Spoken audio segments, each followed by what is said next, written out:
there's always going to be black and brown kids. That was the whole point. I was reading Harry Potter and I was like, I love this, but what the fuck?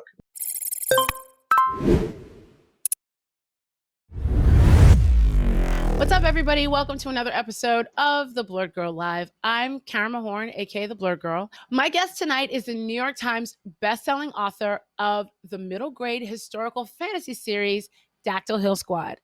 Also, the Bone Street Rumba urban fantasy series. That's one of my favorites. He also wrote Star Wars Last Shot, the Book of Lost Saints, and the award-winning young adult series, The Shadowshaper Cypher, which won the International Latino Book Award and was shortlisted for the Kirkus Prize in Young Readers Literature, and the Andre Norton Award, the Locus, the Mythopoeic Award, and he was also named one of Esquire's 80. His book was named one of Esquire's 80 books every person should read. He's a lead story architect on Star Wars: The High Republic cross-platform initiative. He's also writing his first new graphic novel through Abrams' new comic imprint Megascope called Death's Day. Welcome to the show, Daniel José Older. Hey. Hello. Hi. How's it going? I know that was It's a really great to be here. involved intro. Great. And I'm so happy that we're able to actually finally do this. Me too. It's weird because we've done this before. We have. Tell the people. I interviewed Daniel for the Theblerdgurl podcast earlier this year in February, which feels like 3 years ago. It does. And then when it was edited and ready to drop, pandemic and locusts Chaos. and chaos in the streets ensued. Blood in the and streets. So, yes, literally. And so it was Yeah. not released. So I was really, really happy to be able to get you in here to talk about all this. Tell me. I'm very happy to be back. Yes, what's good? First of all, what in all the I want you to know that I smell craziness? good. Yes, you do. That's why this is called. Let me tell you, when we were setting this up, Daniel was getting all his oils and everything together. And You I guys was smell like, good, man. That's why Just this episode's because. called. But you can tell when somebody smells good. You know that. Can you, though? Yeah, Through the screen? I think you can. I think you knew I smelled good before I even put the oil on. You just knew I smelled good. I mean, I did, because I've met you look at me. before and you always smell good. You said, look at me. All right, we can keep talking now. Pay me no mind. I just wanted to make sure you had a visual demonstration of me smelling good. For everybody who's Anyway. watching, see? Right. Yes. But besides smelling good, what have you been doing since all hell has broken loose That's it. in February? That's it. Hygiene. Just putting oil on your house? Man. Washing? Washing, baby. The legs. Look. Self-care. I've been practicing self-care. I've been writing. I've also been not writing, because sometimes you got to not write. And yeah, we're going to talk about the graphic novel, but that's the last project that I really finished. I've been working on some Star Wars stuff we're going to talk about. I've been trying to watch TV and just be really gentle with myself, and take care of myself. In any way, and really listen. That's really what it is. It's this is always true for an artist. It's or anyone who works at home. It's you have to be able to listen to yourself and pay attention to your own rhythms and how they change, and how sometimes it's time to chill and sometimes it's time to work, and trust that you don't work tomorrow maybe or the next day. Just because you need to rest right now doesn't mean you're a lazy person who's never going to work again. But it can feel that way. So if anything, this reinforces a lot of that stuff. But I've been working from home for a couple of years now, and so I kind of had the practices down. But they also change, so it's so much. That's why it's about listening to yourself, because they change. Yeah, because I've worked from home for a while, but I feel also when you have somebody else in your space, that changes. Yeah, and with everything happening, But walking the dogs is also really great, because it gets me out without being close to anybody. It just makes me move around some. And I finally started working out again, which I really missed, because I'm a gym person. I'm not going to the gym right now, obviously, and so it does really, really help me. But I had to take a break for a period. Yeah, I'm never leaving the house again, so I don't know. What that's I know, me neither. We laugh. You're lucky terrible. I'm wearing pants right now. Are you? Who knows? My self-care is drinking, but I'm gonna my Like self-care is alcohol? rum. Yes, rum. But I will. Dark rum, at least, I hope. Yes. No, this is the rum of my people. It must be dark. Oh, yeah. What are you watching? What are some of the shows and things that you're watching? Okay, I'm in the middle of Umbrella Academy. I have a lot of questions. thoughts. Yes. Do you want to talk about that? Yep. I do want to hear some of your thoughts because you're up to what episode? 7. We finished 7. Okay, so 7. I won't spoil any endings, but please don't spoil and you it. did see you saw the first season. I did see the first season. Okay. So there were some choices that were made. There were choices that were made. That's a perfect review right there. Choices were made. There's a lot I like about it, and that sort of makes the stuff I don't like as much stand out more. If that makes sense, you know what I mean? Like, okay. First of all, it's beautiful. It is shot. The music is incredible. Yes, the acting is phenomenal. Overall, I think the writing is really strong. Like, it's weird, it's interesting. One of the problems I think with season 2 is that it starts to feel a little redundant with some of the character arcs. Like, I feel like we've touched on some of these points already, and I really wanted to see them move on and grow and for things to just get more expansive, and it feels like it's contracting at this point. So Diego. My buddy Diego. I love that guy. Diego is actually, I like him better than this season. Really? I feel like he's stuck in a loop. He's stuck in a loop. He is. They're all stuck in loops. I mean, I think the show is very aware of that, and I think they're trying to play on it. I just, as a viewer, want to see them get out of their loops, but maybe they do at the end of the season. You're not going to tell me because I haven't seen it yet. I'm not gonna tell you. I also do think it is very interesting that they dropped everybody in the 60s. And I'm not talking about the comics. For anybody who's in the chat who knows the comics are told out of order. And they made some changes between. Did you read the comics? No. Daniel? Okay. No. So they made some changes this season, and I'm very curious as to where those changes came from, whether that they were actor driven or whether that they were writer driven. Which I think is why it feels like there's one too many stories. There's one extra story in here. I'm like, one of these don't need to be here. And I think that's what's messing up some of the timing. Interesting. It feels a little bit like the way I felt like Daredevil kind of felt this way too, where it doesn't have to be 10 episodes. Like, they could have probably done it with 7. Yeah. No? Oh, yes. No, I'm saying no, you're wrong, Daniel. But I mean, you can disagree with it. I love a disagreement. That's right. Look, listen. Look, I love the show. I feel like they could have. It feels like they're stretching a little bit to get the 10 episodes and make them worthwhile. Yeah. I haven't seen the whole thing, so I don't know. But that's sort of the feeling that I get sometimes. Who knows? It's like a Netflix thing with these comic book shows. It should be shorter. It should be not. Luke Cage had the same problem. Jessica Jones had the same problem. Punisher had the same problem. I thought that about all those. We could have wrapped this up at 8. Jessica Jones is a perfect example because I loved it in so many ways, but I also felt like it just didn't need to be that many. And that's what kind of tuned me out eventually. And I feel like that's happening now. And I thought Netflix, the whole point was that they could be more creative and like do more weird things with how many episodes, like the BBC, who has like 2 episodes every season. You know what I mean? It's like they just do whatever they want, which is great. That's how it should be. And that's like Sherlock. 2 episodes a season, but they're each 97 minutes long. Luther. Right. It's so weird, but it works and that's they figured it out. And look, I mean that's what's so different about it from network TV is that there were fewer episodes, but it's still too many. Oh, did we lose you? There you go. Okay. No. It's supposed to do that. Oh, because I was making a good point. You were, and then you left it. So next time you make a good point, we'll stay on you. What's some of the other stuff that you're watching? Okay, I'm in the middle of. I can never get the name right. You're gonna get it right. Bloodborne Battlefield. Oh Battle my God! Of the Bloodborns. Blood Blockade Battlefront. Amazing. Yeah, that. I'm never gonna. I'm literally.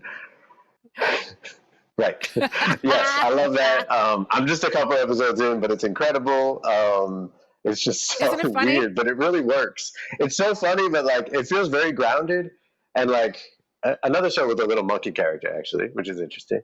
And I don't know, the characters feel really good. You know the way anime, like will take the most random side character that barely shows up, and something about them is super interesting, and you just want to know their whole backstory.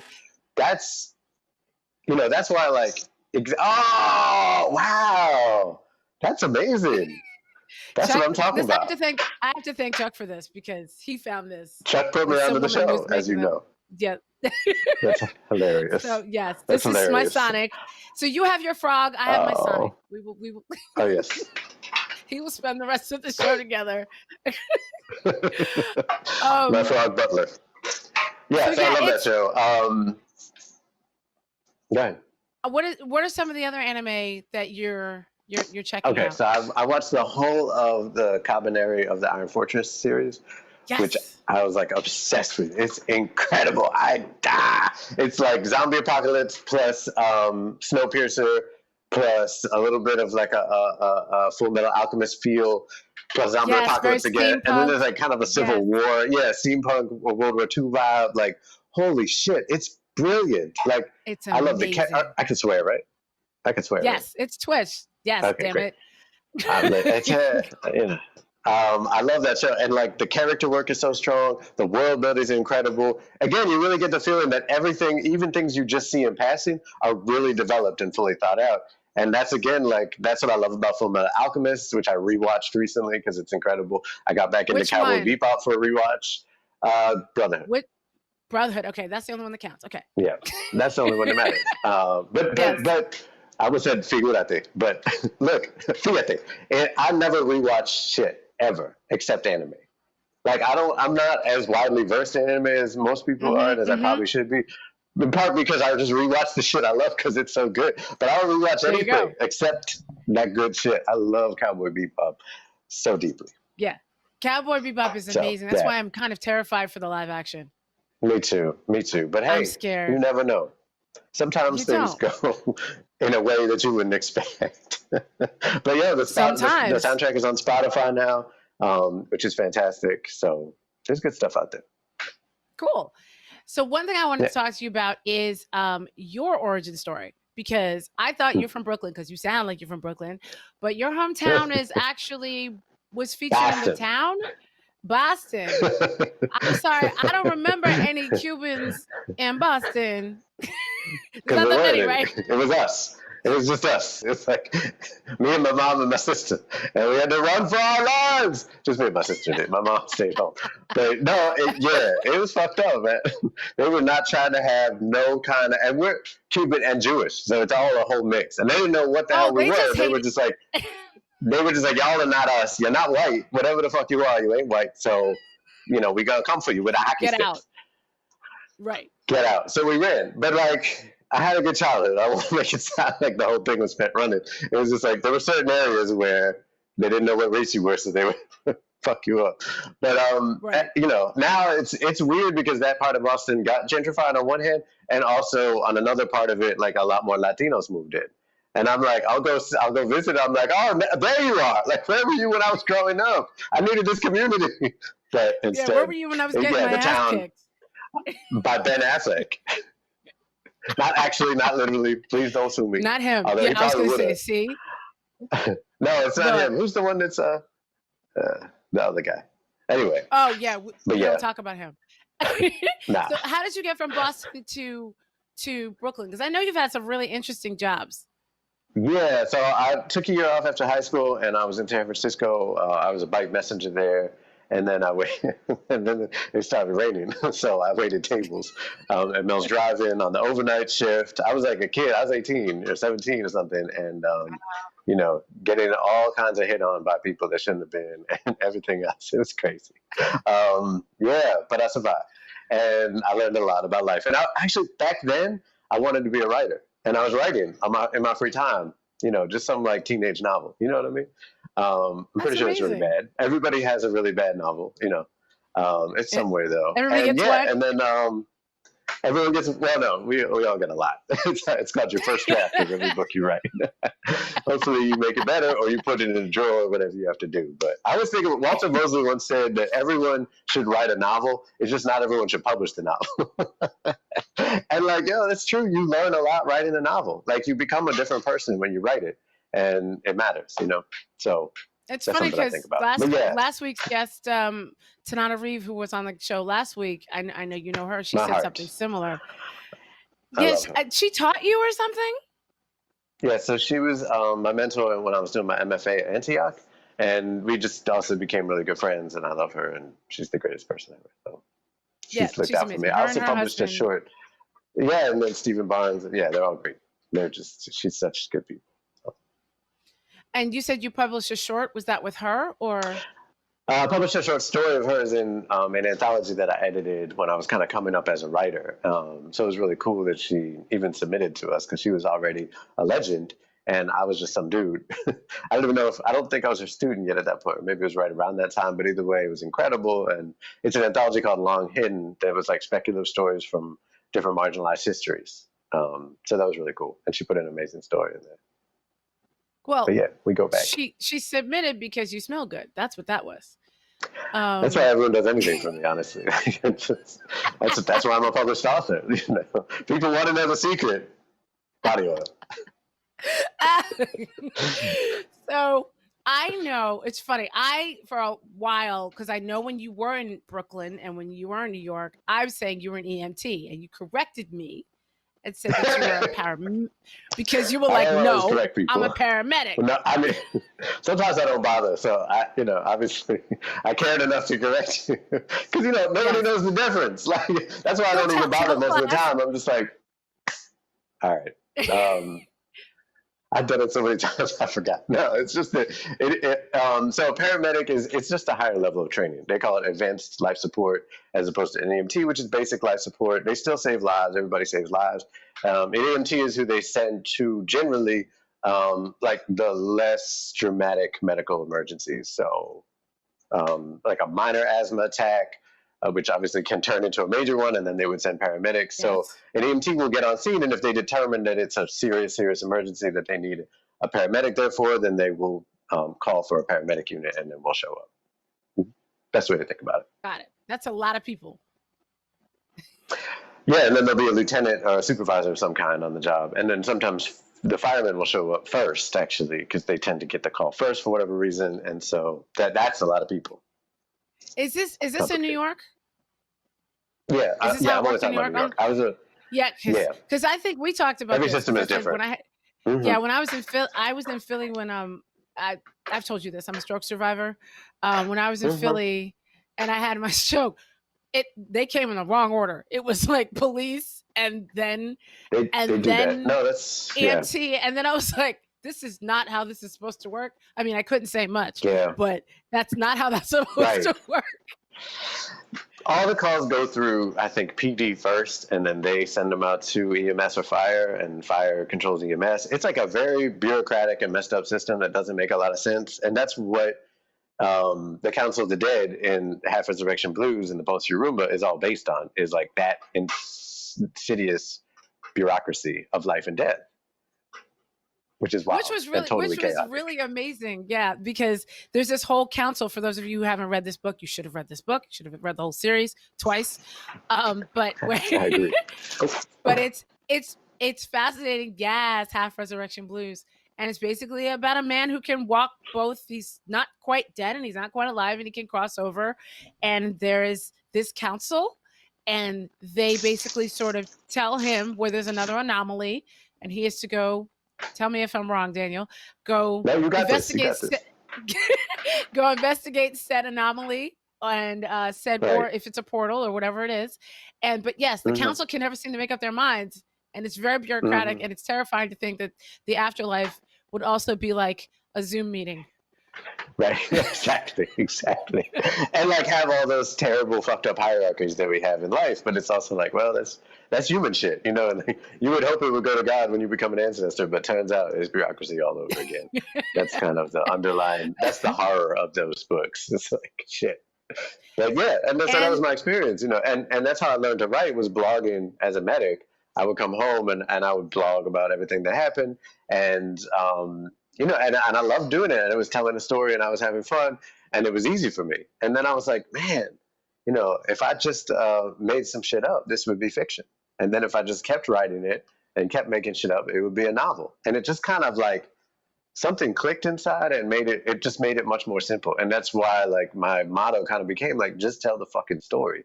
That's your one job as a writer, not to like write an extra beautiful sentence or, you know, make something poetic. As a novelist, as a storyteller, your job is to tell the story, period. And the beautiful parts will come along the way if you let them. What is the craziest thing that you wrote in that blog? Like what was one insane night as a paramedic? Look at your face. Oh my God. Because I actually wrote an essay about the monkey, not the monkey. Look, me and the frog had some times together, man. I wrote a whole essay called "What's the Craziest Shit You've Ever Seen?" because I used to get that question all the time. And you know, the truth is, like, there is plenty of shit that fits into that category. And the other thing people would always ask, and they'd be like, how do you, you know, sleep at night? And I'd be like, I sleep amazing. Like, I save people's lives. You know, how do you sleep? Like, it's like such a weird question. But it also makes sense. But the secret answer to it that I think is really fascinating is that, like, what we're doing is, like, so much more than seeing. And I do think if I was to, like, walk out into the street and bear witness to some of the horrible things happen that we dealt with as paramedics, it would fuck me up. And I would, you know, it would walk with me. But what I learned from that job is that there's such a healing power to action and to doing something and being active in the world, even for the people that you can't save. You know, you do your best for all of them. Some of them don't make it. You're not God. And knowing that is, you know, one of the humbling truths you have to understand as a medic. But also knowing that you did your best, like in the process of doing your best, you absolutely cleanse yourself of a lot of the trauma of just being around so much pain and suffering. And that was just, you know, something that, like, I came to understand as a spiritual person, but no one really teaches you that. You know what I mean? That's not in the medic textbooks. In fact, there is there can be in some situations such a patriarchal and sort of masculine one-upmanship type of culture. It can be really unhealthy when you're with that and also dealing with trauma. That wasn't my experience of it, fortunately, because I found good people and we knew how to check in with ourselves and with each other. But that is such a danger, you know. But one of the heartwarming, no, it wasn't heartwarming. But one of the stories that I always think about is the guy who he was like really early out of my career, and it came over as a cardiac job. And I was like a new medic. I've been an EMT, and I was a medic. And medics, like, your cardiac is your thing. Like, you have a whole EKG setup. You have a bunch of medications. You can intubate, start IVs, you know, shock people, all this stuff. So we were ready, you know. And it was like 70-year-old man, chest pain, East New York. We fly over there, eating lights, everything else, you know, show up on the scene, walk up 3 flights of stairs with like 40 pounds of equipment. The guy's sitting there in his little easy chair. What's the problem today, sir? He goes, I have a broken heart. Oh, no. Everyone just, yeah, nobody knew what to do. And then I was like, well, there's a nice lady, you know, in your apartment. And he said, that's my sister. That's like, oh gosh. Oh my God. How bad is it on a scale of 1 to 10? He was like 50. I was like, oh God. Do you want to go to the hospital? Yes. So, you know, we take him to the hospital, and like everyone at the hospital is like, oh, it's Bob. What's going on, Bob? Or, you know, whatever his name is. And like, so he goes there. This is how he hangs out. He's a regular. Yeah. And like, it's funny and it's sad at the same time. And what it tells you is like, everyone has a different definition of like emergency, right? Like, you know, we would show up for emergencies that were like kids shot, and we would show up for emergencies that was Bob, you know, with a broken heart, or like the guy every Friday night at like exactly 6 p.m. This guy would always call and say he was about to have a seizure. Motherfucker never had a seizure in his life, but he would call and say he was about to have a seizure. And because the way the system is set up, if you have had a seizure, it's just an EMT call. It's a lower level call, so they'll send the BLS, the EMTs. If you are having an ongoing seizure, that's status epilepticus, and they will send paramedics. If you say you're about to have a seizure, that counts as an ongoing seizure, and they will send paramedics, even though you call every Friday at 7 o'clock, at 6 o'clock, and you never have a seizure. That's bureaucracy. Ba-bam. So how happy are you to not be a paramedic in New York right now during a pandemic and during all this police violence? No, I think a lot about, you know, and I've checked in with the people that I'm still in touch with, and those are just, I just think about like what heroes paramedics who are working right now are. And it gets political, you know, because like EMS doesn't have a strong union. I don't think it has a union at all. I can't remember. It depends on what hospital you're with, but it doesn't have the political muscle that FDNY and NYPD have. And it's very clear that that's true just from reading the newspaper, right? Like that's where, and I talk about this when I teach writing, right? Like the passive voice comes into play so blatantly in these situations because cops will arrest a robber or shoot somebody or whatever they do. And firemen will actively put out a fire. But when someone is injured in a car accident, they are magically whisked away to the hospital. They were taken to the hospital, right? And as a guy who like not only took them to the hospital, but put an IV in that ass, like strapped them to a backboard, did all the different things like that. When I would go and check the paper about my patients, I was gone. Like I didn't exist. We were phantoms. We're just the magical movers of people.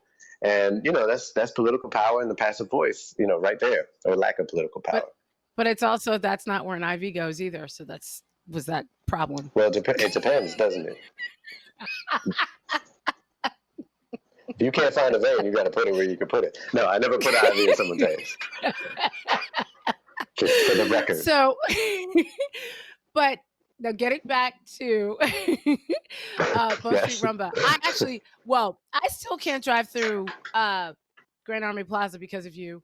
Because the end of it makes me so happy. Can't. Thank you. Yeah, I bet you do. Scares the crap really out of me. It's intense. I love that area. That's why I put the ending there because it's like so spooky, right? Like if you go there on a misty night, you can feel the ghost. Like it's powerful. Right, and the ghost looks it's a Haints that looks like from a Studio Ghibli film sitting on top of the building. I'm done. I can't look in the direction. I can't go in. I can only go into Grand Army Plaza in broad daylight. But did you know there used to be a secret puppet museum inside the archway thing? Like there were puppets inside there. See? They might they would do puppet shows? Or yes. Wow. I know. And it was the kind of thing where, like, you know those video games where, like, you got to go at the right moment and there'll be a little old lady out front and she'll be like, come inside. It's like that. It's like you had to find it at the right. They didn't have hours. They just had whenever, like, old Greta was outside. And if you got it at the right moment, now, if you decided to actually go inside with her. It's like a cat sitting in a shaft of moonlight in the middle of the street, and it's like a side mission. Right. Yeah, exactly. It's a side quest. Go inside the Grand Army Plaza Puppet Museum. Fucking terrifying, but amazing. Amazing. I mean, I write horror, so I was like, I have to go in. Yeah. Carry on. Now, my question is, how did you know? Did you know when you sat down to do Bone Street Rumba that it was going to be 3 books? And then when you started writing the Shadowshaper series, did you go into it going, okay, I've done 3. I'm now going to do another trilogy. You know what's interesting? I actually wrote Shadowshaper first. And Shadowshaper took so long to get traction or published or anything. Shadowshaper was rejected 40 times in the process. It took 2009. It got accepted in 2012. So you do the math. Wait, 40 times? 40? 40 rejections for Shadowshaper. I know because I kept a spreadsheet. Yes. Most of them were from agents. At that time, I was trying to get an agent, and I couldn't. And in the meantime, Scholastic actually very randomly was accepting unsolicited, unagented submissions. So I sent it snail mail to Scholastic, because that's how it was. I'm not that old, but like that's what they were doing. And it took them like a year or so to get back to me and be like, this is pretty good. You want to send us another 50 pages? And I was like, yes, motherfucker, of course I do. What are you saying? But I was still trying to find an agent. Meanwhile, I took a class in short story writing with Cherie Renee Thomas, who's an amazing writer. She's Black Pop Mojo on Twitter. She's so great. She's actually going to host the Hugos next year with my sister, which is amazing. I did not know that. That's amazing. I know. I found out yesterday on Twitter because my sister decided not to tell me. No, I think she just found out too. It's amazing. But anyway, Cherie is incredible. And that's when I started writing Bone Street. It started as short stories. And then I was like, these are really all in the same world if I think about it. And they are. There's characters that cross over and all that stuff. So I kind of wrote them simultaneously almost. They're all in Brooklyn. They're all in haunted ass Brooklyn. And, you know, and then at the end of the Bone Street series, the Shadowshapers kind of make a cameo and all kinds of things, you know, shenanigans. But yeah, to answer your question, that's Bone Street started as short stories, which turned into Salsa Nocturna. I kept one aside because I knew it had a novel in it, and that's what became Half Resurrection Blues. Shadowshaper, I wanted it to be a series from Jump, but they wouldn't buy it as a series. They just bought it as one book, no matter how hard we tried. They're like, no, we only want one book from you.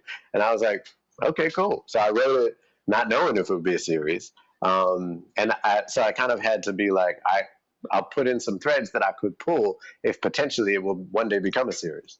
And that's really what happened. And did you put, like, from Jump, did you have, because these first gen kids from all over the islands in there, or did you have an Afro-Latina as the lead, or did you write that in later in reviews?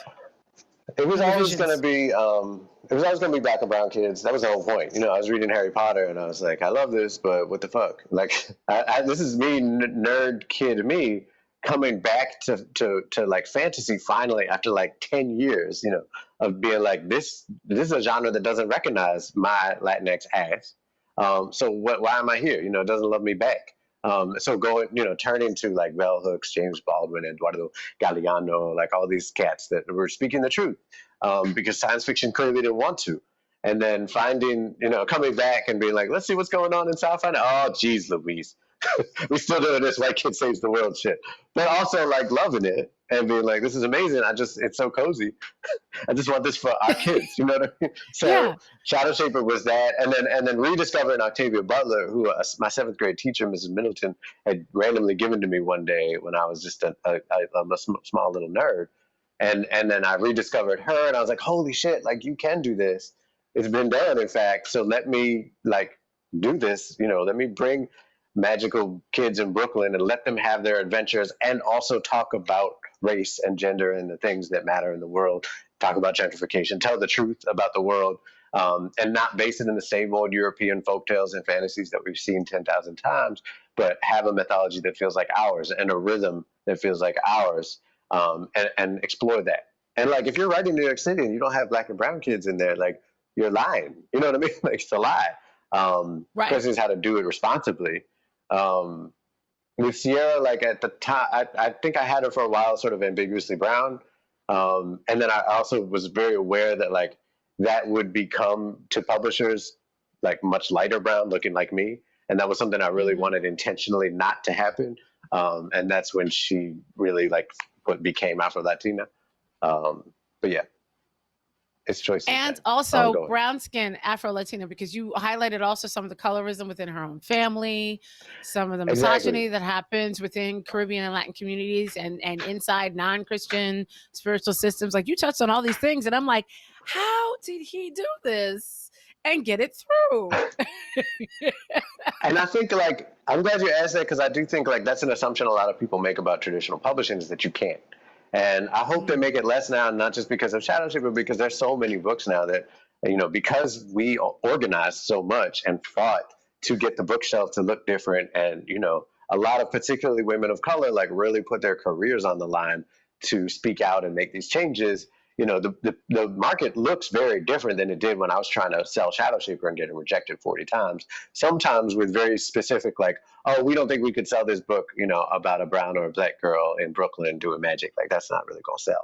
Literally to my face, you know, your people don't read is what the code is, right? So, like, that still happens. They know how to say it in a prettier way now, so it doesn't directly, like, set off alarms. But, you know that there's still quotas and all this other bullshit. But there are a lot of changes. And, you know, I think it's connected to what I said about Brooklyn. Like, on the good side, it's like, you know, you want to highlight all the beautiful things that are true about Brooklyn. And on the negative side, too, like, you still have to tell the truth about, and I wrestle with this a lot, you know, like, machismo is such a flung around term about our community for Latinx people. You know, it's like really used, you know, for violence a lot. And it also has truth in it that we have to deal with, right? Like the fact that there's a negative stereotype of the machista dude doesn't mean we get to be like, oh, that doesn't exist. You know, we're all a big happy family. That's bullshit. We're not. You know, the fact that like there's brown people, you know, who suffer from racism doesn't also mean that they're not themselves anti-Black. Like anti-Blackness is a huge problem in the Latinx communities, as we've seen over and over on Twitter, you know. And I felt as a writer like that wasn't something I could lie about. I could technically, and I still would have been able to publish the book, and people would have been like, "Oh, it's so good, we're one happy family," but it wouldn't have been a lie, and that wasn't a lie that I was willing to perpetrate with my book. What and thank you for that. Thank you, because I know you have been actively, like, as long as I've known you, you've been real clear on like, why is it always gotta be white people? And all of us appreciate that. And what do you think about all of this newfound hype around representation? And is it going to stick around, or is that door already closing? And what do you think about, like, for instance, the Emmys? All the Emmy nominations finally had a lot of Black folks, and then there was a lot of, but not that many Latins, people of Latinx descent were invited to the party, and then they blamed us. Some people did. Right. So that's exactly what I'm talking about. I think that's that bullshit. I think that's that thing that we do, people with privilege. That's, you know, like, we find a way to use any opportunity that comes up. We will find a way to make it, to like charge into our anti-Blackness and do that bullshit, because we don't want to say what we have to say to white people, apparently, out of fear that it'll, like, we won't get the cookies, or we'll somehow be left out in the next round too, or whatever bullshit is. You know, like, that's how racism works, is with proximity to whiteness and anti-Blackness, like, you know, and that's the trade-off that they're constantly trying to get us to make. I thought it was really interesting that the day after Leguizamo said that bullshit, and other people were co-signing him, my fellow non-Black Latinos who were jumping on and be like, yeah, you know, the same people who are like, we haven't had our Black Panther moment, as if Miles Morales wasn't the entirety of a whole ass Latino kid. It's like the next day, there was a conservative group that put out some ad very specifically targeting like brown Latinx people, to try to say like, oh, Black people are doing this and y'all should fight about that. Like, that's a right-wing tactic that folks are playing into, who I'm sure are not right-wing in other ways, you know, and I just think we need to be very clear about that. We need to be very clear about recognizing our privilege, understanding, like, just how fucked up we can be to each other, and have been for so long, and why, you know, folks aren't trying to fuck with the, like, Latinx question in many ways, because it's been so much about exclusivity under the guise of one big happy family. Like, there's a lot of rhetoric about, oh, we have this and we have that and we have this, and that's all, you know, sounds pretty, but the truth is, if we're not dealing very upfront with our own anti-Blackness and the ways that we have enacted that against our brothers and sisters, who, you know, have every right to be like, we're not your brothers and sisters, because of how fucked up the history of brown and Black people has been, you know, if we're not looking at that and dealing with that head on, we don't have a right to be screaming about all the stuff that we're screaming about. What we have to do is deal with our shit. And we can do it. As a tweet said, I promise there's a way, I don't remember who said it, but someone was like, I promise there is a way to call out racism and not be anti-Black. And there is. I've been trying to do that my whole career. Other people have been doing it. There's a long history of it. And, you know, and even if there wasn't, you have to find a way. That's our job. We have to find a way collectively. Yeah. And also, for the record, Alita Battle Angel was actually a Latin superhero movie. Check the math. Because that entire set was Latino. The heroes, everybody starring in that movie was Latin. But if people hear Alita and they were like, oh, it's a remake of an anime. Robert Rodriguez always... I was at the set. Trust me, they were That's super people from New Zealand, and everybody that starred in that, but no one looks at it from that direction. But that's really interesting. So I've been wanting to ask you this question. I need to know the pitch meeting that you had for Dactyl Hill. Did you say, I know it would be great, a book for kids about the Civil War in the North with dinosaurs? Like, how did you do that? Let me try to have it right here. Man, look, this is the third book. Thunder Run, Dactyl Hill Squad. Run. Yes. With Tyrannosauruses with feathers on the front. Let me see. That's literally what I said. I was like, look, y'all. Obviously, actually, one of the biggest like compliments that I've gotten in my career is how many different publishers at that time were like, you know, this doesn't seem like something that could happen, but we think you could do it. If anyone can do it, you can do it.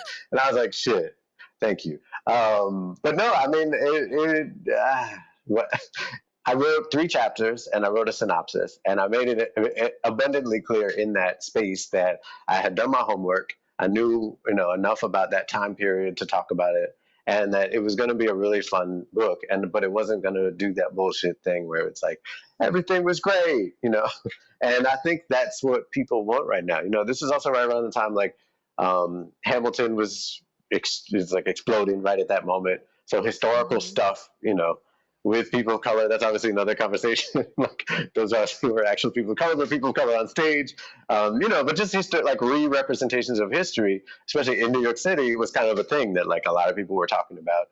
So I think that helps some. But also publishing wants a good story at the end of the day. And I think that they recognized that what I was doing was telling a good story, and they bought it. I mean, it's good, but I remember when I heard you, I was like, I'm sorry, what? And then you had like a little side-scrolling game or something. There's a game. There's still a game. Yeah, you're being chased by a Tyrannosaurus through the streets of New York City while flying a pterodactyl.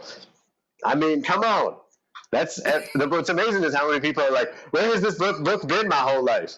And I'm like, I actually found out after I pitched it and sold it that there's a series out there in the world, a middle grade series about kids riding dinosaurs during the Napoleonic Wars. I had no idea. And I haven't read it, but so it's not totally unheard of. Well, I'm sure yours is better. So I haven't read the other one. Yeah. I have to ask about Star Wars. Obviously, you are a Star Wars Let's fan. Talk about Star Wars. Let's talk about that shit. Yes. Yes. Speaking of racism and angry people, let's talk about Star Wars. So you wrote The Last Shot, which was solo hand. Well, I mean, you did some other things too, but go ahead. But that was in companion with the solo movie. So it was our Han Solo. It really wasn't a Han Solo story. It was Han and Lando together. I think it was Lando and Han. That's how I feel. What was it like getting that car? Because of that. I know. That was the coolest thing that's ever happened. It was the best. Aww. So the first time Star Wars contacted me, look, I've been a Star Wars fan my whole entire life. Return of the Jedi is the first movie I saw in the movie theaters. I was 3. It changed my whole shit. I've been a Star Wars fan ever since. And so, yeah, you can imagine. Like, I still think that I'm like low-key writing Return of the Jedi fan fiction when I write my original shit. Like, it's like so a part of. I just love monsters, like that's just it. Mm-hmm. But so no, like I don't. Yeah, they reached out first about a short story for From a Certain Point of View 40th anniversary of A New Hope anthology, and that already blew my mind. I remember I replied to my agent with just this stream of curse words, positive curse words for curse words. Yes. And he was like, "Should I forward it to them? Like, should you want me to just send this as is?" And I was like, "Yeah." Like it was just like. So that went really well. By the way, the second one of those is coming out in October. From a Certain Point of View, Empire Strikes Back, which I also have a story in that I'm really excited about. But I can't say who it's about. So then, I never read the full email because when they asked about because you stopped at Star Wars and started screaming. Basically, yeah. I saw Han and Lando, and I was like, yes. This is why agents are really important, because I would have been like, I'll do it for free, but don't ever do shit for free. I did the From a Certain Point of View for free. It's a short story. That's different. Don't write novels for free, man. Like, get your money. I just want to say that to writers. Like, even if it's Star Wars or something else that you really care about, don't do shit for free. I wouldn't have actually done it for free, but I would have said I would have, and then I would have got myself into trouble. So agents are important because, my agent at the time was like, here's what happens next. We negotiate, my dude. Which I knew, but I was like, just don't negotiate too hard because it worked out though, and it was amazing. They brought me to Lucasfilm, and I got to read the script for Solo, which was super exciting. Except when they killed Val. Why did they kill Val? Why did that happen? Because black women. Yeah, that was like it really upset me. Like it really put a damper on the whole thing too. Yeah, I'm gonna write something about Thandie Newton. I'm going to write something at some point about Thandie Newton being in so many science fiction movies and being killed off for no apparent reason. Imagine having Thandie Newton and just killing her. Like, why would you do imagine. that? Fuck. Wait, so that's wait. But, for no reason, for Woody Harrelson. For no fucking reason. So her man could get a bag? Upset. I'm still upset. But anyway, besides that, it was a great trip. It was amazing. Me too. Mel's Drive-In is like down the street from Lucasfilm. So I stopped by, and my boss, the guy who hired me, was there. Literally 20 years later. Yes. And I was like, Jose. And he was like, who are you? And I was like, you hired me like 20 years ago as a bike messenger. I walked in off the street and you gave me a job as a waiter. It was amazing. And he was like, oh, let's have some coffee. And I was like, great. Yeah, that's really amazing. Cool. So it was a nice full circle moment. Yeah. Yeah, it was really cool. So real quick, what can you tell us about Star Wars: The High Republic? Nothing. No, I'm just kidding. You know what? I mean, literally, like, it is really hard to talk about because I have to, because certain things have come out and other things haven't, and it's very hard to keep straight. What has been announced is that it's cross-platform. So can you talk about that? It's cross-platform. So what I can say is I'm writing an ongoing IDW comic, all ages comic for it, which I am so excited about. I'm having so much fun with it. It's wild. What's really cool about that era, which is known, this isn't any kind of spoiler or anything, is that there's tons of Jedi and Padawans running around town. You know what I mean? It's not like, that was true, obviously, of the prequel series, but they were all fucked up already. You know what I mean? Like, they were like spiraling. We knew they were spiraling the drain. This is the Jedi at their height, like being heroic and all the things that we've always dreamed about them doing since we heard Obi-Wan Kenobi like first mention it in A New Hope. You know what I mean? And so like, that's so epic and iconic and incredible. And then just to be able to have a team of like writers that I respect so much that are so incredible and we just get to work together and check in all the time and like, just build this world together. It's incredible. It's so much fun. I'm having the time of my fun. No, it is. And apparently that's not the only comic you're working on because John Jennings has his new imprint, Megascope over at Abrams, and you're doing another comic called Death's Day. Yeah, first of all, shout out to John Jennings. That guy is so great. I'm not just saying that because he's a friend. Like, he is just a genuinely You're just saying it because he's paying you. I get it. It's fine. Every level. That's Abrams, really. But yeah, no, look. But for real, like, that dude, like, all he does is get other people paid. Like, he's a genius in his own right, and he still spends so much energy and time getting other people their gigs. And that's amazing to me. Like, I aspire, quite frankly. He's amazing. Yeah, no, I mean, also, like I said, his work is so beautiful. But yeah, go ahead. It is, and I agree. Like, him and April Rain are like sort of my heroes for trying to help maneuver behind the scenes. You love to see it. Yes, she's amazing. She turned so to speak, like a moment into a movement for real. Like it was a hashtag, and she kept that energy going, which is what so often doesn't happen. And then was like also a tremendous human being, and then was like, let's get everybody paid. This is how this should work. But absolutely. It's such a fun project. So I'm co-writing it with Malik Duncan, who's an amazing dude all around. And he's kind of like an elder in my spiritual community. And he's the dude that's always telling stories. And he both, Orisha stories, like spiritual sacred stories about growing up in Queens, stories about going to see Prince and like Run DMC, like he's the storyteller. But he also has always been making up his own really cool stories. And everyone has always just been like, man, this dude has the stories. And we've talked for a long time about collaborating. And then this opportunity came up and I was like, this is the time, let's do it. So the two of us got together. We took like a very raw and loose outline that he had of this concept. And then he came down to New Orleans and we spent a weekend just making a story out of it and creating characters and adding to the characters he created and just building and building and building. And here we are. So then we brought Chuck Collins in on this, which he's an incredible artist, as you know, and we love his work. So he's perfect for it. So, he does Bounce Comics. So it's just like this dream come true collaboration. The story is also really cool. It's about death coming back to Earth every 1,000 years to spend one single day with its child. 24 hours with its child. That's what Death's Day is. But this year, when it comes back, the child's been kidnapped. So there's this kind of shadowy organization called the Eternal Order, and they're made up of different spiritual leaders from different traditions, and they all get together and like have all these secret meetings and everything. And they're responsible for basically maintaining the balance of spirit in the world. And they're the ones who fucked up and let someone kidnap that child. So they're the ones that have to send their people into the field to find that child. And they end up recruiting two kind of burnt out NYPD detectives, two women, who are fed up with that life, but also have ancestry that they don't know about involved with the Eternal Order. So they're part of this whole spiritual world. So they bring them in, and and the death is hunting for the child, and the two detectives, along with another hunter guy, are looking for the child, and it's all chaos. It's really, really fun. Actually, it sounds amazing, and we cannot wait to get our hands on that. Now, because I was so long at the beginning, I am putting a little extra time into our Q&A. So I'm going to hit you with some of these questions, if you don't mind. You smell so questions. Good. We just want to spend more time with you.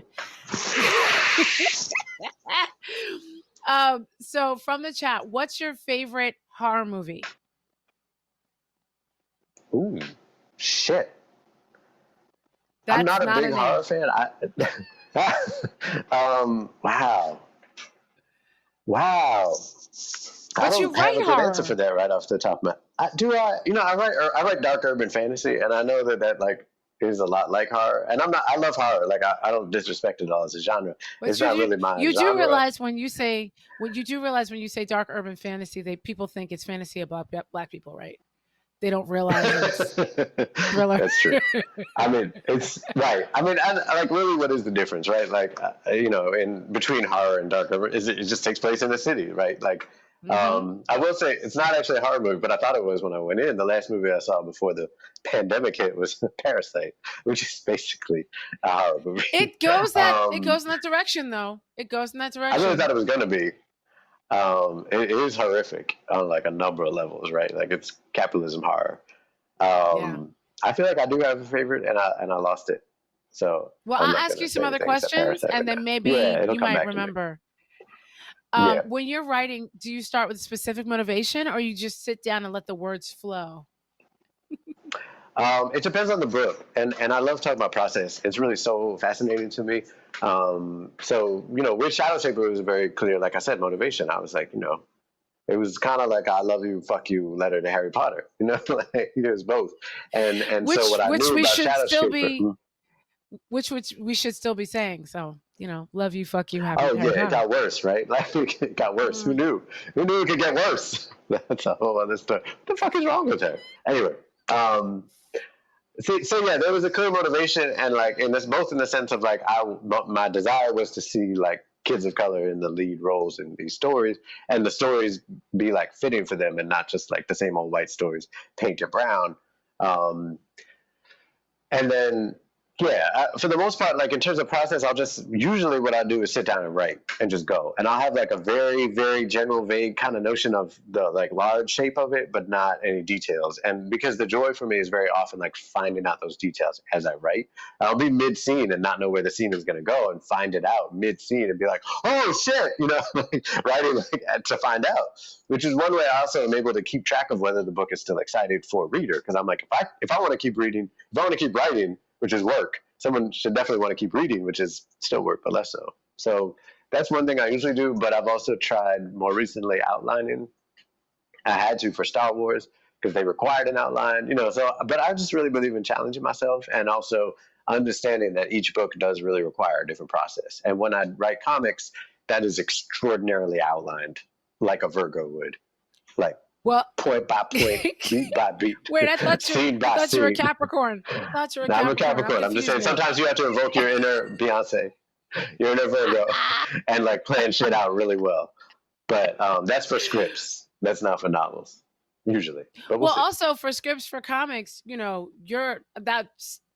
I'm just curious about this. Scripts for comics, you have to write so many less words, this many words per page, that you get the art in there and the bubbles in there. Yeah, so is it like haiku? Exactly. Like, how does it feel? Yes, that's a perfect. It feels great. It feels like it's not easier because you have to use your brain. It's just a very different way. You know what I mean? But it does feel like a lighter less labor intensive than writing like a page. Because when you're done with a page, you're like, oh, as a novelist, you have however many thousands of words on a page, and you're like, oh, geez, like I just finished another page done. All right, next page. And when you're writing a comic book, having come from novels, you're like, really? That's it? Like next page already? Shit, that was like however many panels. Bet. Next, it's wild. It's a different. I can do this all day. They're both really, really hard, and they both like challenge you in different ways for sure. And for me, it's really cool because I came up loving comics as a kid and like wanting to draw comics. Actually, like my first love as a kid was drawing. So this feels kind of like a return home. I don't want to draw anymore professionally because that's not my lane, but it's really fun to write for artists. That's good to know. I didn't know until recently that you're a musician, and I didn't know you drew. I'm learning all these things. I am full of secrets. What's the toughest part about developing the story arcs for a series of books within the same world? It is that concept that you don't want it to feel like it. I mean, unless you want to do a procedural, you don't want to do a procedural, right? You don't want to accidentally do a procedural. Like if you're doing a procedural, you want to be like, okay, this is about some people that have a daily life where it's structured like this, and they solve crimes, and that's what they do. But if that's not what you're doing, you don't want it to feel that way because that can feel very everyday. So it is about having some sense of that long arc in your head. Like with Bone Street, I knew that at the end of it, they were all going to go to war with the council. That's all I really knew. I just knew I wanted to topple the council of the dead, and I wanted to just start with them just being like a really obnoxious bureaucracy, and gradually throughout the series watch that turn from obnoxiousness to toxicity to actually like being truly violent behavior that needed to be stopped. And so seeing that arc and then seeing the characters recognizing that and banding together to destroy it was something I was really interested in. So I just knew that was the arc in my head. I didn't know the how of it. And that was where, again, the joy of that for me was finding that out as I went.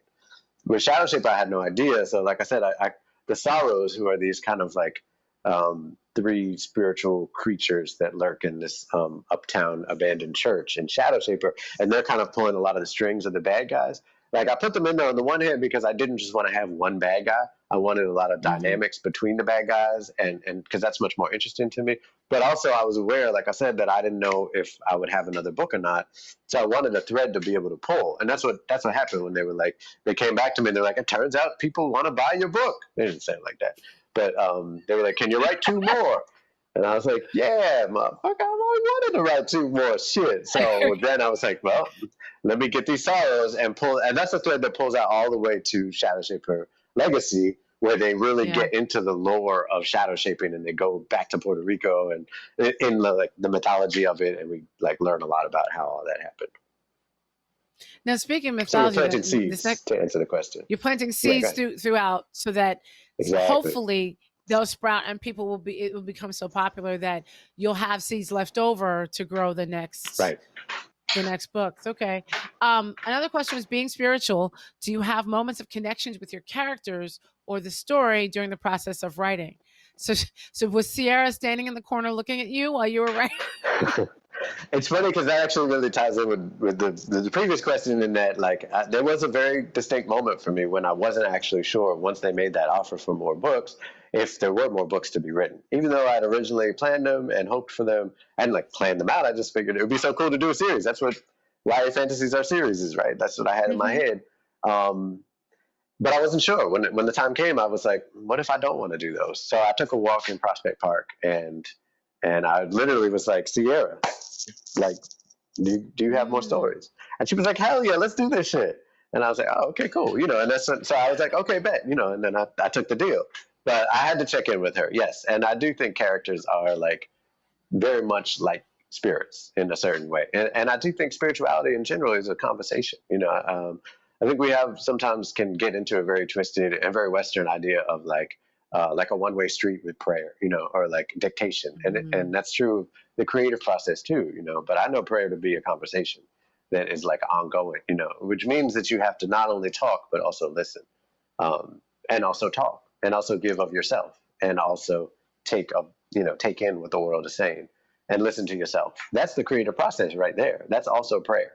So I try to be cognizant of that when I sit down to write, and be aware of it and honor it, because I love it. I love that writing is a spiritual process.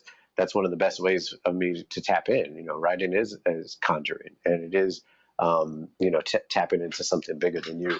And you still get to bring what you know about craft to the table, because I don't think, like I said, I don't think it's just characters are just telling you who they are and you're just taking down notes and dictating, no, like you're like, oh, okay, so this is what's going on with you.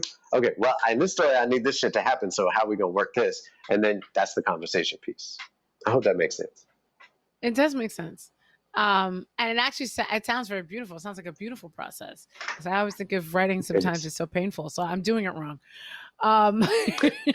Sometimes it is. Sometimes it is.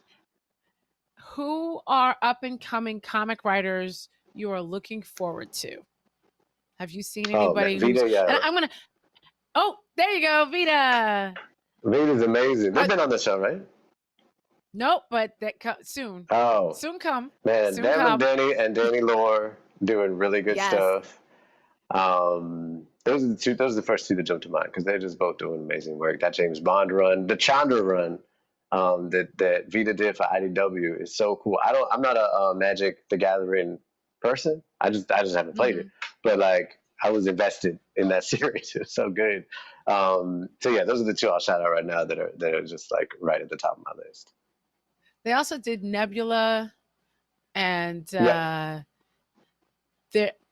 Submerged, which was more of a personal story through Vault, I think they did, was really good too. Yeah, Vita, they're brilliant. Oh, also, the new run of Alyssa Wong's run of Dr. Aphra is going right now. Dr. Aphra is like my favorite Star Wars character. I'm so happy that she's taking it on, and like that shit is great. She's doing really cool work, so that's wonderful to see.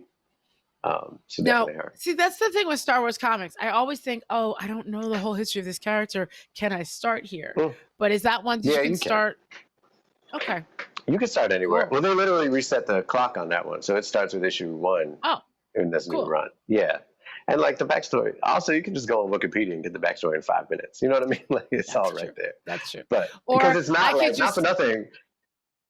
It's not like some of these other superhero universes where they have like 25 different backstories that are all running on the same timeline, and then they died 12 times. That's why I can't do that. Like that drives me bonkers. I'm not saying, like, I do read superhero comics, but like that's one of the reasons I love Star Wars the most, is that they, for all the stuff that they do wrong, they do take their history very seriously. And as a person who loves history, obviously, like that matters to me, and that's where I can, that's why I fuck with them so hard. Last question, and then I'm going to let you go. But I think you just said it. You actually just said it. Somebody's asking who your favorite Star Wars character is, but that's Dr. Aphra. It's Dr. Aphra. Yeah, I mean, I have a lot. I love Poe. I love BB-8. Obviously, everyone loves Babu Frik. That's the only character that really matters. What do you think of what they're doing with Mandalorian? What do you think? What do you think of that? I fucking love The Mandalorian. I think it's like perfection. Like, I adore it. It's so good. I will say, like, the middle episodes threw me a little bit, and I know some people love them. They weren't bad. They were amazing. But I was just so invested in the front story that when he started going off on the side quests, I was like, I just want to know what happens, though. Like, get me back to the... But in retrospect, once we got to the end, I looked back and I was like, yeah, they were amazing. They did their thing. And people love episodic TV. Like, it's good stuff.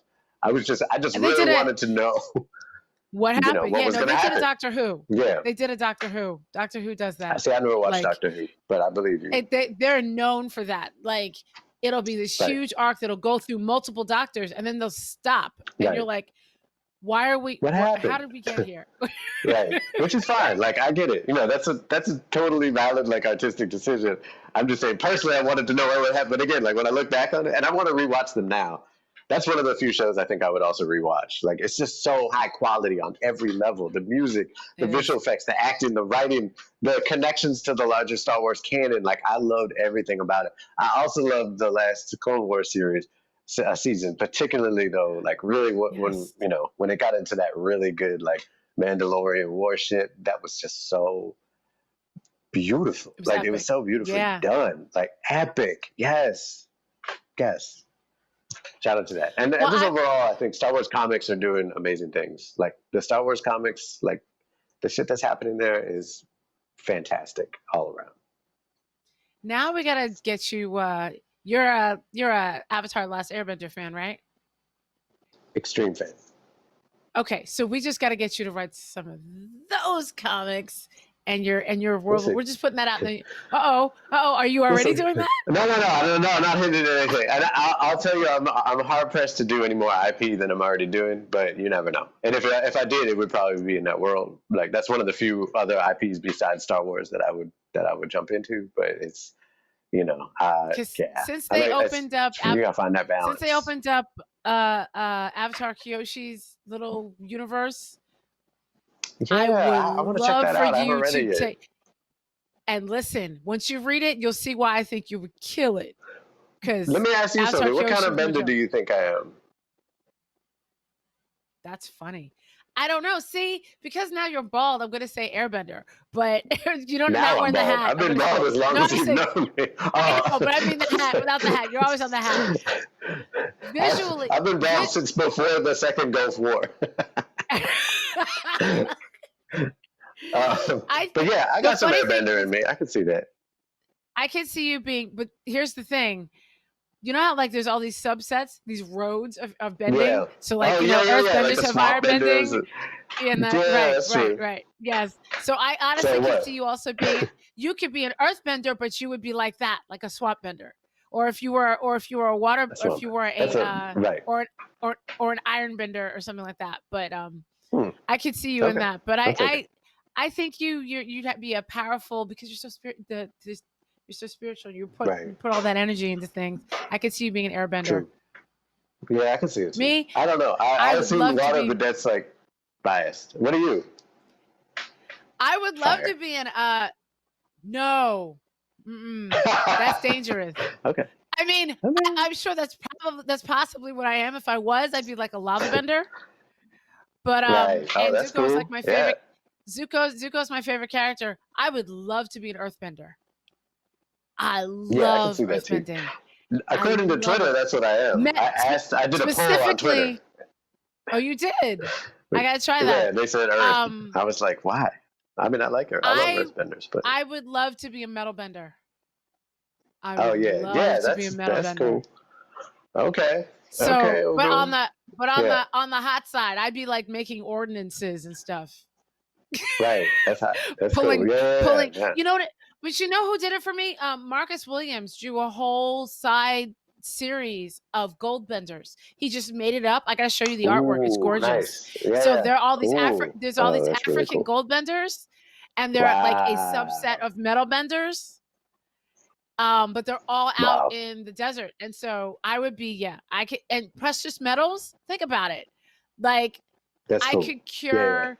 Yeah. I could cure the that's soil. Amazing. I could pull all of the precious, like the soil that's been harmed by all the extra metals and stuff. I thought about this. I can tell. I see that. Clearly, I touched a nerve. I had to do a binge battle the other day, an Avatar binge battle over on Rotten Tomatoes, and so I had to defend my case. Oh yeah, I saw you talking about that. I'd be a aroma bender. Aroma bender. That's why you're airbending. You'd be airbending fragrance. Okay. No. Now I can smell it.